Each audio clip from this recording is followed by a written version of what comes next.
안녕하세요. 오늘의 로엔피입니다. 오늘은 김앤장에 대해서 한지영 기자와 이야기 나눠보겠습니다. 안녕하세요. 네, 안녕하세요. 예, 김앤장에 대한 평가가 엇갈린다고 하는데 어떤 얘기인가요? 네, 김앤장은 출범 이후 변호사 수나 매출, 승소율 등 다양한 측면에서 국내 로펌 업계 부동의 1위를 지키고 있습니다. 법조계에서는 이런 김앤장을 바라보는 시각이 양분됩니다. 한편에서는 사법 적폐라는 오명을 듣고 있지만 다른 한편에서는 여전히 국내외 로펌 1위라고 꼽히고 있습니다. 네, 그렇군요. 로펌 최대 고객인 기업에서 김앤장을 1위로 꼽는다고 하는데 그 이유가 뭔가요? 네, 김앤장이 수십 년간 승승장구할 수 있었던 배경으로는 막강한 인맥 파워와 조직력이 꼽힙니다. 인재들이 모일 수밖에 없는 근무 환경과 커리어라는 선순환 구조도 김앤장의 최대 경쟁력입니다. 정부, 청와대, 검찰 출신이 팀플레이를 하는 방식을 보면 김앤장의 조직력은 조폭처럼 무서운 수준이다 라는 얘기도 나오고 있는데요. 대관 능력도 국내에서는 김앤장을 따라올 곳이 아무도 없다는 게 관계자들의 말입니다.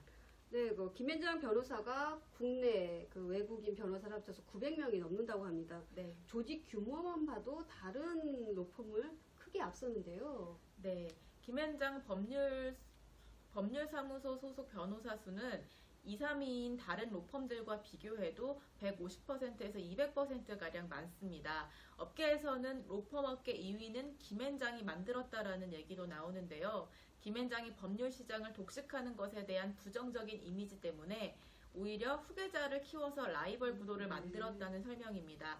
이런 사실을 종합하면 김앤장을 따라올 로펌은 사실상 아직까지는 아무것도 없는 것 같습니다. 네, 국내 기업뿐 아니라 글로벌 기업들도 한국 시장에서 가장 믿을 만한 파트너로 김앤장을 꼽고 있다고 들었습니다. 네, 그렇습니다. 국내외 기업들도 믿을 만한 파트너로 김앤장을 주저없이 꼽고 있습니다. 가장 큰 이유로 김앤장을 선임했는데도 만약에 재판에서 패소했다면 본사의 면피가 됐기 때문이라는 말들을 많이 합니다.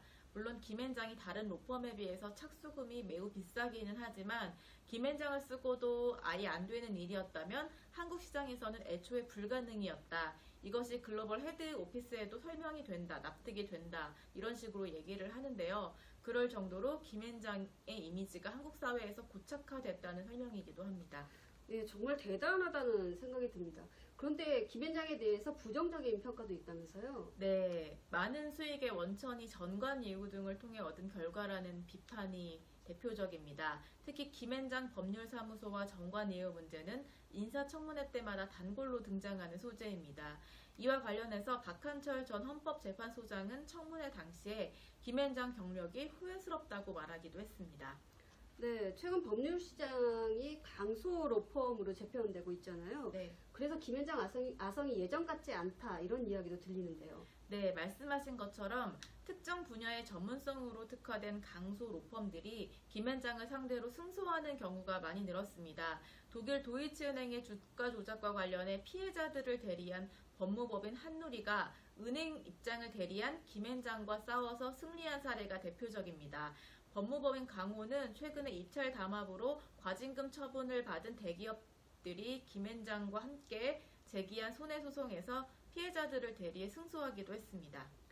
네, 오늘 말씀 잘 들었습니다.